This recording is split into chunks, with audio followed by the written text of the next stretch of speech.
मजनुआ है तो नहीं अब बेटर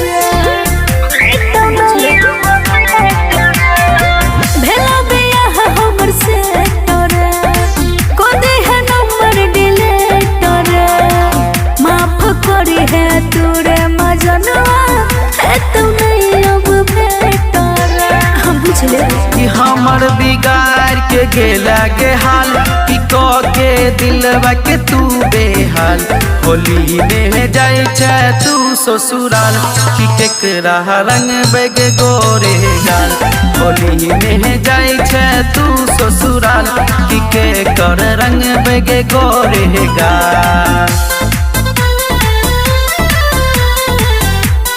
म्यूजिक बाय नीजू निर्मल।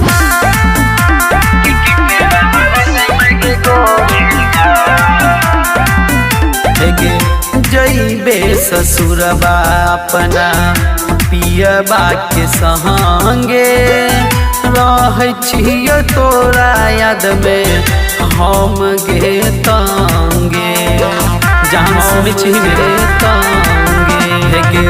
जइबे ससुरबा अपना पियबा के संगे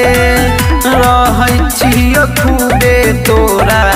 याद में गे तांगे रे अरबा नहीं हो तू दास तू सब दिन रहबे हमर खास हमर बिगाड़ के गेला के हाल कि को के दिलवा के तू बेहाल कि होली में जाई छै तू गे ससुराल कि के कर रंग बेग गोरे गाल होली में जाई छी तू गे ससुराल कि के कर रंग बेग गोरे गाल।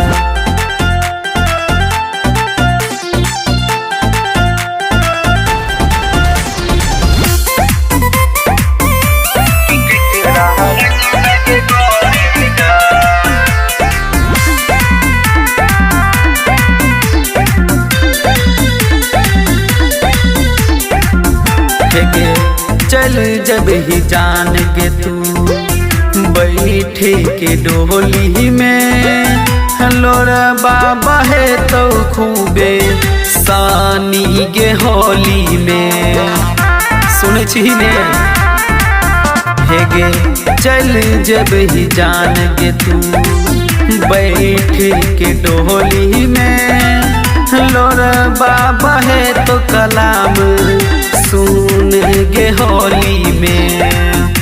तू बतिया मान रे इरफान तू सब दिन रहबे हमर जान कि हमर बिगाड़ के गेला के हाल कि को के दिलवा के तू बेहाल होली में जाए छै तू ससुराल कि केकरा रंग बेग गोरे गाल होली में जाए छै तू ससुराल कि के कर रंग बेग गोरे गाल।